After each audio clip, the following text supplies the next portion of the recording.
Hello and good morning, everybody. I've got some exciting news.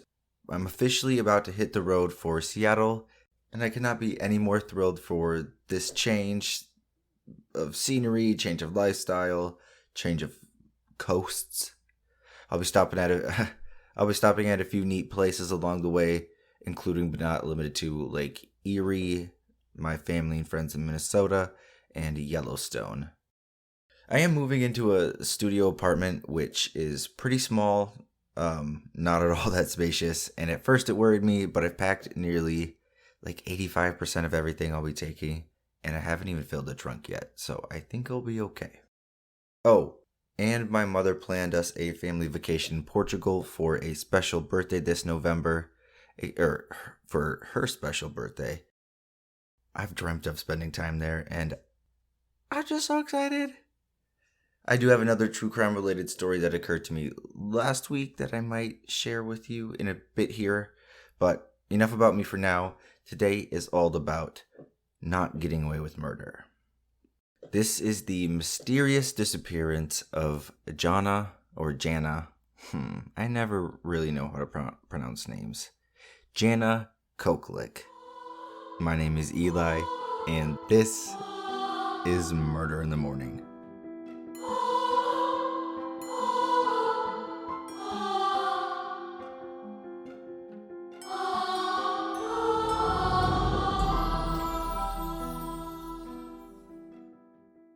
My sources for today come from an independent article, heavily from that article, Screen Rant article, and the rest I will put down below.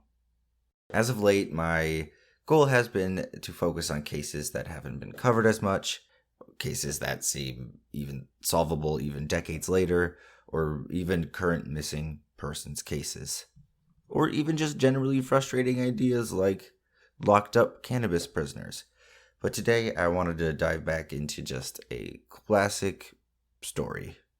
A mysterious disappearance, weird voicemails, and a disturbing conclusion that still doesn't answer every question. On a tranquil summer afternoon in 2001, Bruce Koklich, or Koklich, however the proper pronunciation is pronounced, however it's properly pronounced, of Lakewood, California, called the police to report his wife missing. According to the Independent article, Bruce said he had kissed her goodbye at 6 a.m. after a quiet weekend together and planned to later meet at their Long Beach office where they operated a real estate business. But by 10:30 a.m., Jana, who was 41, was nowhere to be found, not at home, not at any hospital, not with friends or family. She had vanished. Jana, the daughter of late Democratic State Senator Paul Carpenter, was born in California on January 1st of 1960. Her early life is seemingly private, but by all accounts, she had a decent upbringing, as any kid would, and in her late 20s or early 30s, she met a man by the name of Bruce Koklich. And by 1990, the two had married. Bruce had flown under the radar up until his wife's disappearance, but we know he had become quite the real estate mogul, as they said, in California and done very well for himself. Their marriage had been reported as, quote, excellent over the 11 years they spent together, living in a beautiful home overlooking a golf course. And then she was gone, just like that, erased from the face of the earth. Bruce told investigators that his wife had attended an Eric Clapton concert the previous Friday, August 17th, before lounging the weekend away together at home. When questioning Bruce and Jana's close friends, alarms started going off for investigators. 1. Bruce told detectives about these weird, recurring voicemails. Quote, LA County Homicide Detective Karen Shanka found voicemails from an unknown male claiming to know Jana. Bruce said the couple hadn't answered any of these calls because Jana was disturbed by them. Detective Shanka speculated that the voicemails may have been connected to Jana's father, Paul Carpenter, a former California state senator, recently released from prison on corruption charges. Did one of Carpenter's enemies kidnap his daughter, seeking revenge? End quote. However, Police found no signs of forced entry within the house or any evidence of foul play, so it was difficult to reason with this abduction theory. The tip was even offered up to the public, this voicemail tip, but no help came of it. Detectives also learned that Jana had missed 2 appointments over the weekend, one with a friend and one with a personal trainer, which was quite out of character. But Bruce had chalked this up to the couple playing hooky, essentially, and acting aloof, as he called it. As detectives worked with those closest to Jana, others spread out in search of her or any sign of her. Their first big clue came in the form of a car. Jana's Nissan Pathfinder was found abandoned with the windows down and keys in the ignition, roughly 4 miles from the couple's home. There were no signs of Jana herself, but inside the trunk, investigators found a feather and a large spot of blood, only adding to this confusion. If Jana had been murdered, quote, surely her body would have turned up nearby. A 140-member search team scoured the area, but once again found nothing, end quote.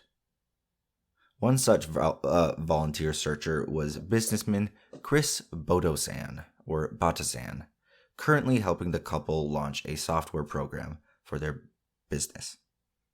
According to The Independent, with Jana gone, Chris could yield more of the company's profits. However, with a solid alibi that weekend hanging out with his girlfriend, he was ruled out.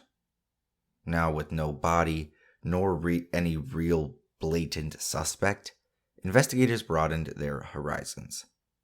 Quote, another person under question was Dean, Jana's personal trainer of 4 years. The two had an appointment Saturday morning that Jana, who was never late, abruptly missed. But friends told detectives there was never anything unprofessional about the relationship between Jana and her PT, end quote. So again, investigators ruled him out, and with all roads leading nowhere, they turned back to the house where Bruce said Jana had spent that weekend. The beautiful house atop a vast California golf course. According to The Independent, detectives questioned the then couple's housekeeper, Consuelo Lopez. The week after Jana went missing, she noticed the bed sheets she had placed were gone, leaving only one flat sheet on top of the bed. Had Jana been abducted at home, perhaps by this unknown male voice leaving creepy messages? But again, investigators thought this to be unlikely, as there were no signs of forced entry into their home, let alone the bedroom. And even weirder, police found traces of Jana's blood on the carpet of the couple's master bedroom. No forced entry, but they found blood. The only person or avenue they hadn't fully ruled out yet was Bruce, the husband. After he refused to take a lie detector test the week of her disappearance, investigators began looking a bit closer at this guy. While police searched for Jana, he went on television pleading for his wife to come home. But this only raised more questions. Quote, his statements attracted the attention of some women who claimed Bruce had made sexual and romantic advances towards them.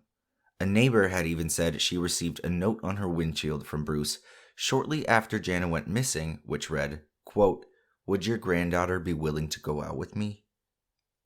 Residents had also seen Bruce on Sunday, the day before she went missing, sitting alone in Jana's car in a neighborhood far less fancy than their own. But in his own testimony, he had said he had been spending a peaceful weekend with Jana at their home together.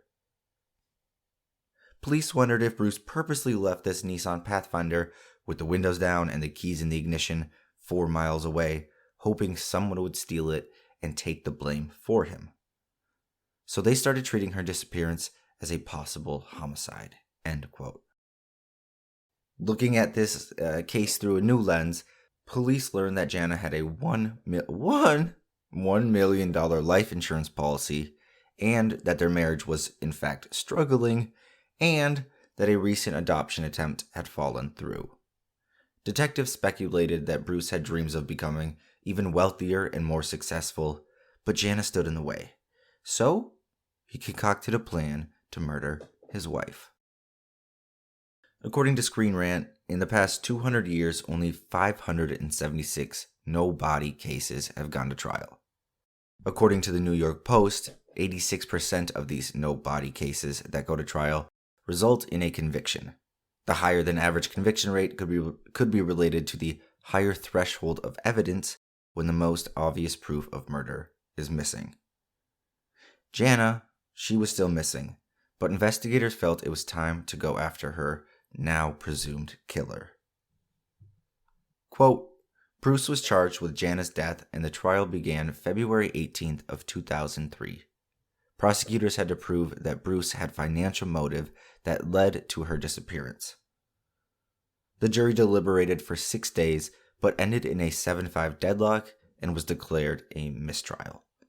But that didn't stop the prosecutors, no. They pursued a different approach 8 months later, a visual trial that would showcase the circumstantial evidence that showed Bruce must have been responsible. And this time, jurors deliberated for just several hours and quickly rang the buzzer, unanimously declaring Bruce guilty. End quote. Our boy Bruce was sentenced to 15 years to life in the California Institution for Men in Chino, California, where he remains to this day. In the years since, Bruce has tried multiple times for retrials or new parole hearings, but has been turned down each time. The courts are hoping he will eventually reveal her location, which would help him in his parole hearings and appeal process. However, he has yet to do such things.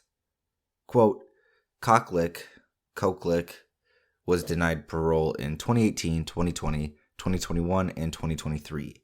In April, the court denied his appeal, finding him ineligible for a new sentencing. Detective Shanka said, quote, he's an egotistical manipulator and thought he could charm his way out of this somehow, and it didn't work. His next hearing will be in the summer of 2028, and unless he changes his mind about revealing the location, it will most likely have a similar outcome. The show Homicide LA provided three primary theories about why Bruce killed his wife. 1. Bruce had an established past of coming on to women and sexually harassing them. Based on this, he may have killed her because she was in the way of him being a single real estate titan. 2. Jana may have threatened divorce herself, and Bruce, being a greedy little goblin, didn't want her to get half of everything. Or 3. Bruce may have simply killed her to get the life insurance policy money. Any way you slice it, all roads lead to Bruce E. To Brucey. To bad boy Brucey. To little bitch boy. To the littlest teeny weeny boy Bruce. Bye, Bruce. Have fun with Pookie in prison, Bruce. And that, my friends, is the disappearance, the mysterious disappearance of Jana Koklich. I too think he did it. No signs of forced entry, blood in their room, blood in the car, missing blankets. He was sitting in the car lying about his whereabouts. What else do we have? Wouldn't take a lie detector test, etc., etc., etc., etc. Has anybody seen, is it Split? When James McAvoy becomes a bunch of different personalities, and then when he's a little boy, he goes, etc., etc., etc., etc. Anyways, I hope you enjoyed today's, was it shorter? Yeah, story. If you'd like, stick around for an extra tale or two after the music. Okie dokie. Bye-bye.